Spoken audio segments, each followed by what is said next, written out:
بزرگان دین بھی گزرے ہیں جنہوں نے اپنے ہمسایوں کا خاص خیال رکھا۔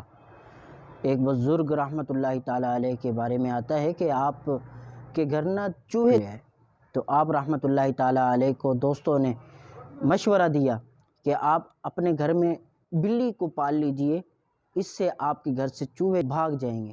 تو آپ رحمۃ اللہ تعالیٰ علیہ نے قربان جائیے کیا جواب دیا۔ آپ رحمۃ اللہ تعالیٰ علیہ فرماتے ہیں کہ مجھے خوف آتا ہے کہ کہیں بلی کی آواز سن کر چوہے ہمسایوں کے گھر نہ چلے جائیں اور میں اس بات میں شامل نہ ہو جاؤں کہ جو چیز میں اپنے لیے پسند نہیں کرتا وہ میں نے ہمسایوں کے لیے پسند کی ہے۔ اللہ اکبر، کیسا خیال رکھتے تھے اپنے ہمسایوں کا، اور کوئی بھی تکلیف دینا نہیں چاہتے تھے کہ کوئی تھوڑی سی بھی تکلیف میرے ہمسایوں کو پہنچے۔ تو آج ہم بھی سوچیں کہ ہم اپنے ہمسایوں کے ساتھ کیسا برتاؤ کرتے ہیں، ہمارا رویہ اپنے ہمسایوں کے ساتھ کیسا ہوتا ہے۔ اللہ اکبر۔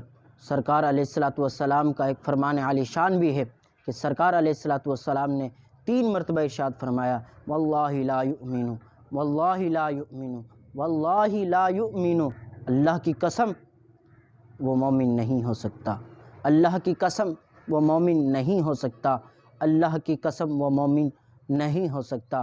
تو صحابہ کرام علیہم رضوان نے عرض کی، یا رسول اللہ صلی اللہ علیہ وآلہ وسلم، کون شخص ہے جو کہ مومن نہیں ہو سکتا؟ تو سرکار علیہ السلام نے ارشاد فرمایا کہ وہ جس کے شر سے اس کا پڑوسی محفوظ نہ ہو۔